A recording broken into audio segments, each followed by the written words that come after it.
everyone, and welcome to MyZone Online School. My name is Teacher Mutsa, and I have my friend today joining us for our lesson. Hello.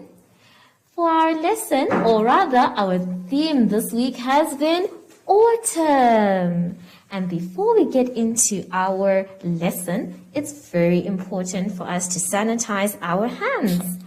Remember, you have to sanitize your hands every time so that there are no germs that will come onto your hands or anybody else. And also to protect yourself and everyone around you, you must check your social distancing. So make sure that you're not close enough to touch anyone. Our lesson today will be about nouns, pronouns, digraphs, blends, and diphthongs.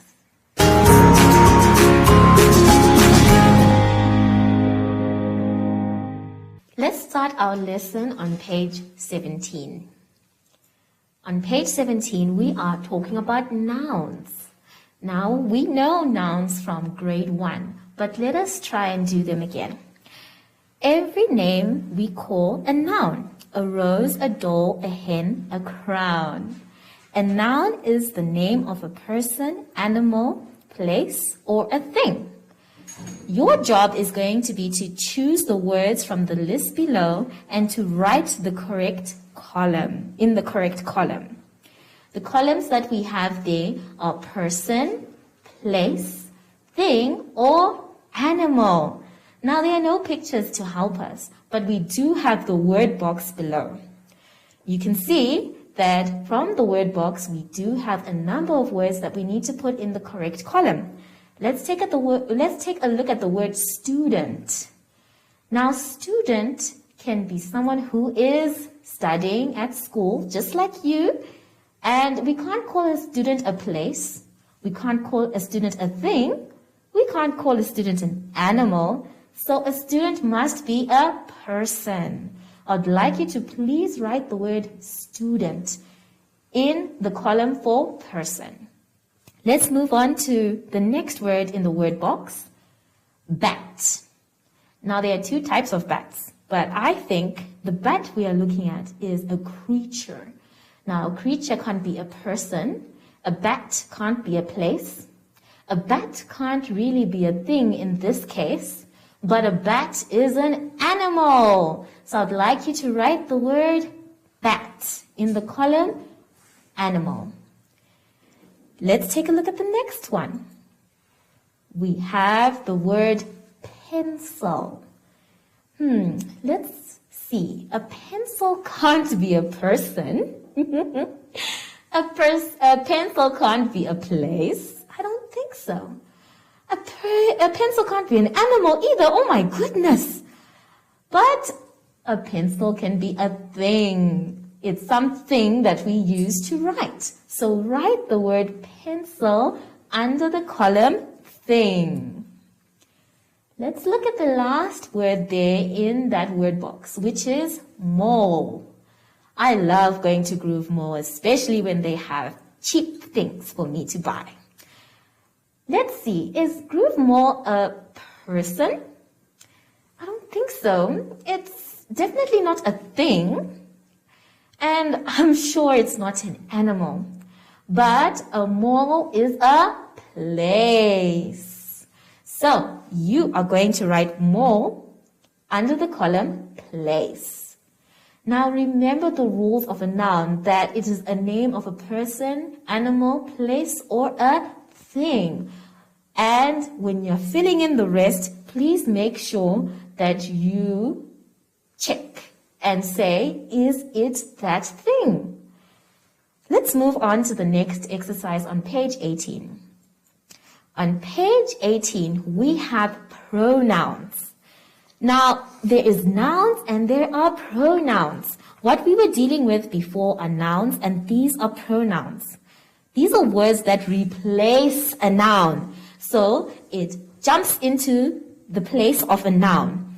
And our pronouns can be I, me, she, we, they, who, that, yours, his, her, or it. You can see that there are some pictures there to show some of the pronouns that we have. And it also says in each of the sentences below, write a pronoun from the word box to replace the red noun. So we know what nouns are. We have been doing them.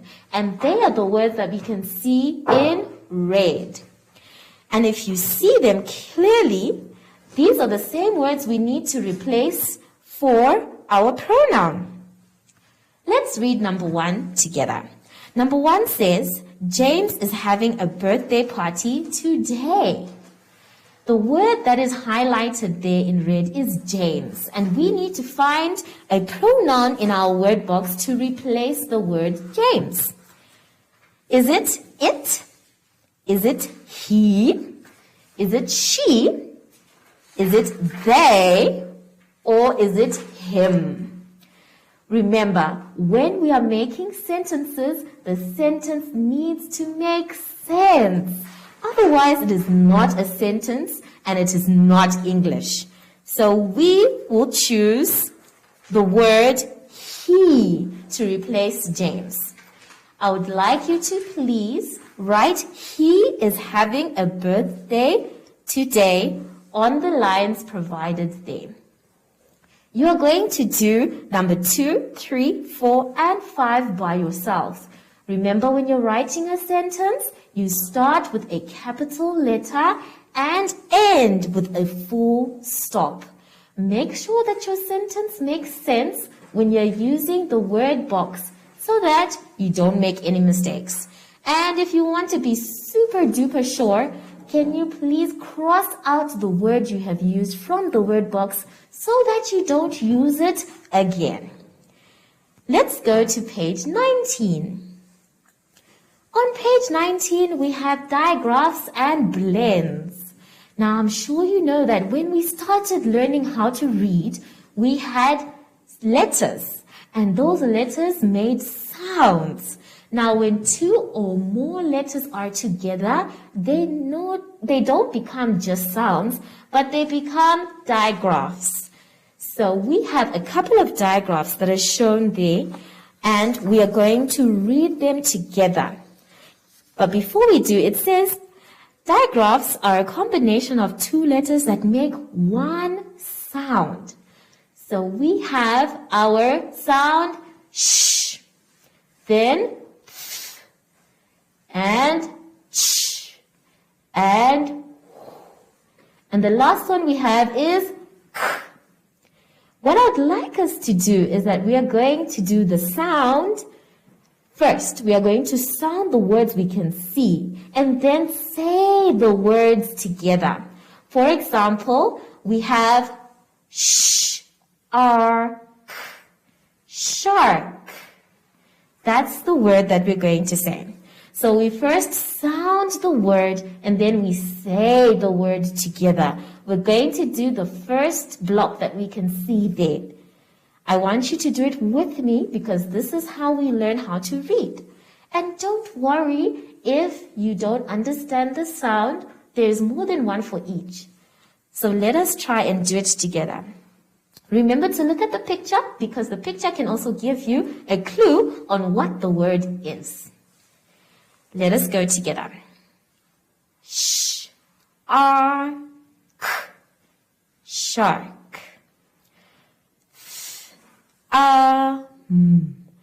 Thumb. Ch, air, chair. Whale.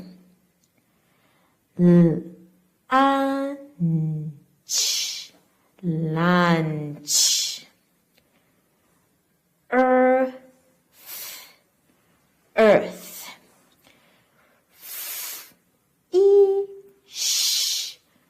Fish. Black.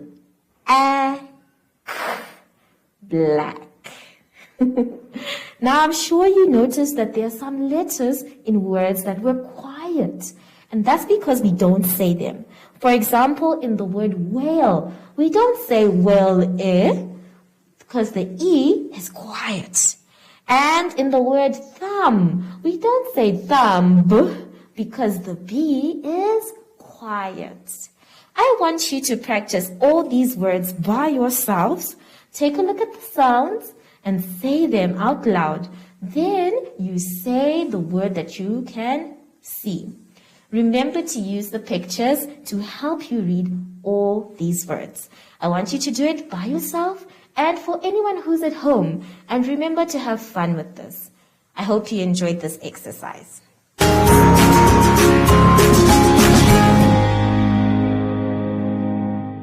Let's hope you had no problems with your last exercise. Let's now move on to page 20. On page 20, you can see that we have a sound. That sound is oi. Now, oi can come in two forms, O-I and O-Y. But both of them say oi. And they're used differently in different words. Let's look at the board. On the board, I have our two sounds O-I and O-Y. If we're looking at the sound oi, we know that it is a long vowel sound that can be used to bring two consonant sounds together to blend them into a word. So we are going to choose which oi sound can be used here. Here we have b and then a dash.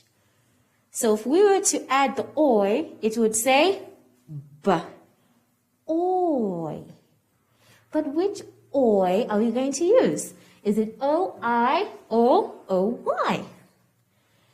Which one do you think we should use? Point to it. For the word boy, O-Y. If you got this correct at home as well, well done. So the word boy for O-Y. Then we have the word spoil. Do we use O-I or O-Y? Which one do we use? Point to the one that we use. Yes, we use O-I. So our word will become spoil. Now, I would like you to look back at your exercise on page 20. You are going to do the same. You are going to choose which O-I or O-Y for each word, like coins, okay? And the rest I can't do for you because I know you are clever. Once you're done with this, this will be the last exercise for our lesson. I hope you enjoyed yourselves, grade 2s and 3s. I know I did. Now, before we say goodbye, it is very important that we sanitize. So please take your sanitizer.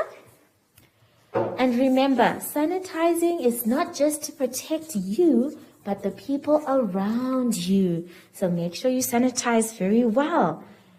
And make sure that they are dry as well. Don't forget to practice good social distancing by checking in front of you and beside you as well. But I wonder, I haven't seen our little friend Zashi. Hello, Zashi. So, from my friend Zashi and I, we would like to say goodbye.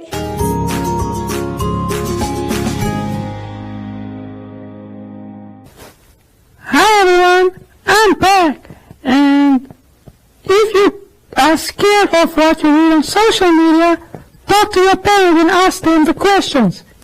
They know everything. Until next time, bye!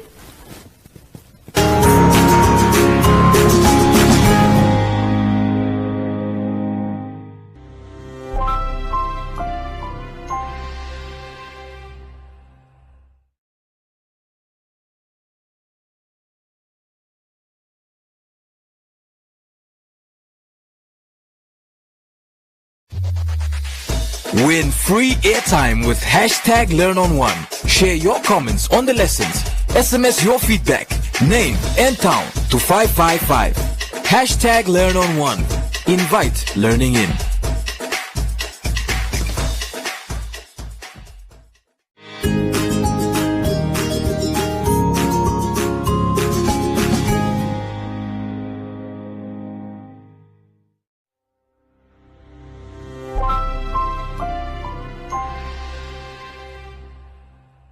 Hello everyone and welcome to MyZone Online School.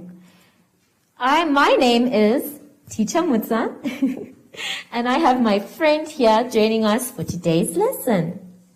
Let's say hi to everyone at home. Hello everyone.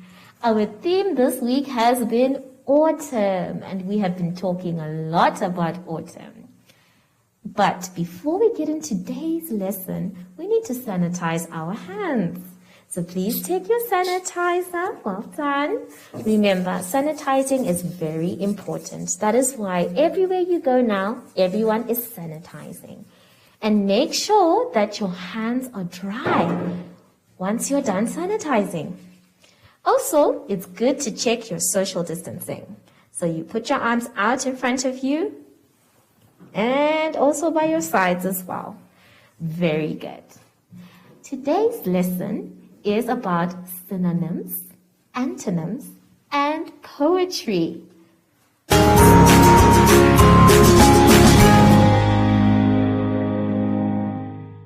Our first exercise for today can be found on page 26. On page 26, we will be discussing synonyms and antonyms. I know these are very weird sounding words, so let's say them together. Let's say the word synonym. Very good. Let's start with the synonyms. Now, a synonym is a word that means the same or almost the same as another word. You can see that in the yellow column, all the words that are there mean the same as another word or almost the same. Start can mean begin. Pretty can mean lovely. Quick can mean fast. Large can mean enormous. Scared can mean frightened. And so on and so forth. If you look at me, I am a woman, but I can also be called a lady. So a synonym is a word that means the same or sounds like has the same meaning of another word. Let's now go to antonyms. Let's say the word antonyms together.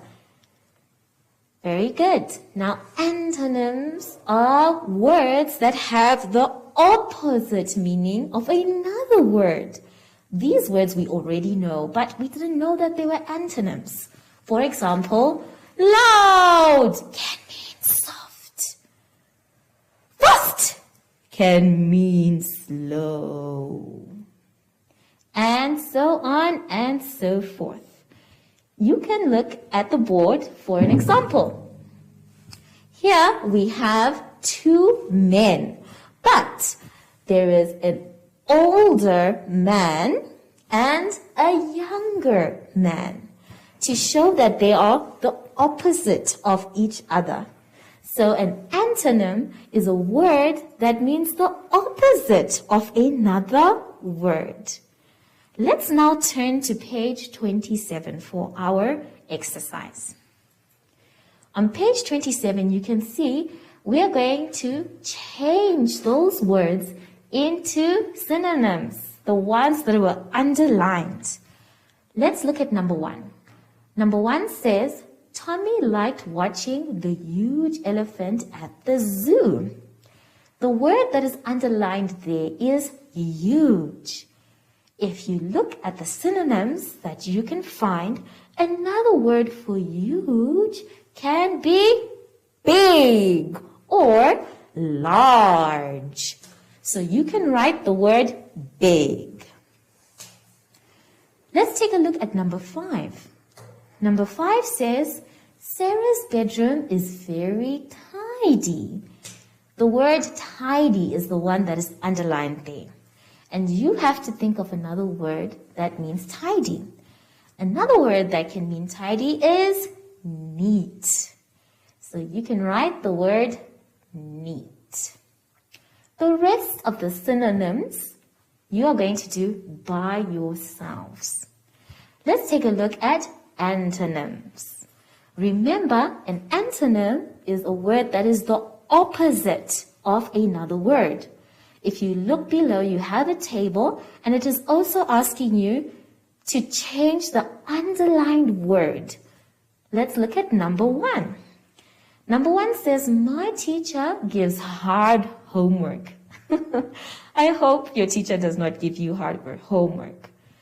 Let's take a look at our table. We have so many words there, but I think the answer is easy. So the opposite of hard is easy. So you can please write the word easy in the space provided. I would like you to also cross out that word easy so that you don't use it again. Let's look at number 6. Number 6 says, I like a cold lunch. Oh, I'm sure nobody really likes a cold lunch. So let's look for the proper word there.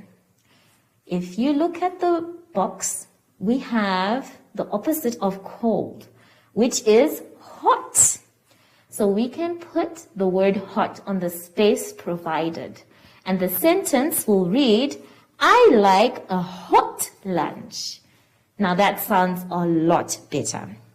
The rest of these sentences you can do by yourselves. But remember, a synonym means same meaning to its word, and an antonym means opposite from the word that is given.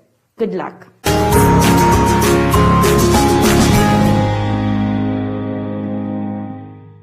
I hope you now know the difference between synonyms and antonyms. Remember, synonyms mean the same and antonyms mean the opposite.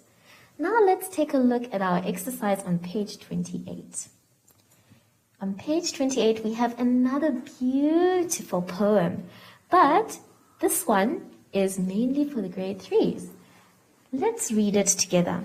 Remember, when you are reading something, make sure that you read it 3 times.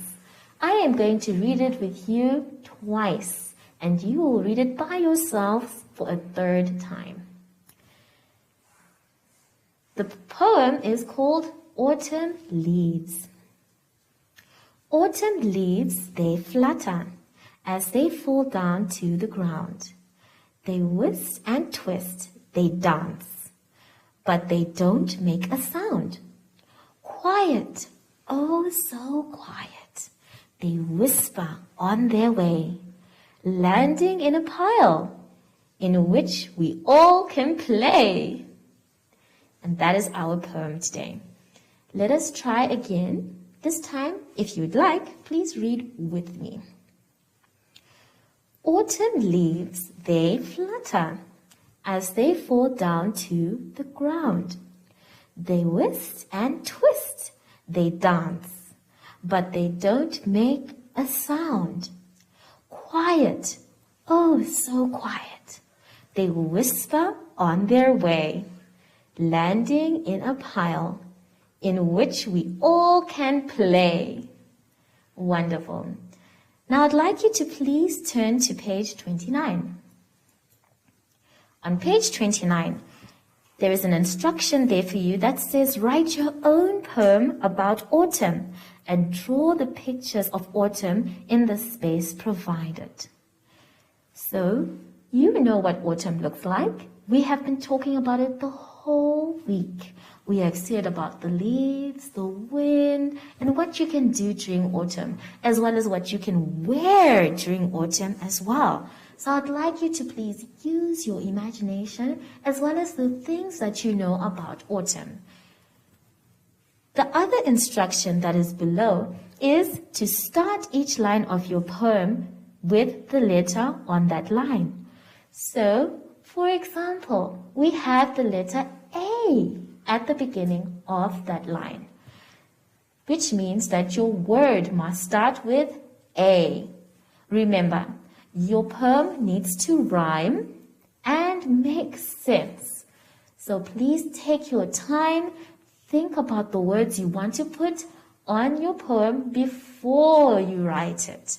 And if you need some inspiration, I want you to please think about what you like about autumn. Is it the leaves? Is it the colors? Is it the weather? Is it the warm coffee you can drink? Or is it the playing in the leaves? I really want you to enjoy yourselves and be creative. Hope you have fun. Good luck.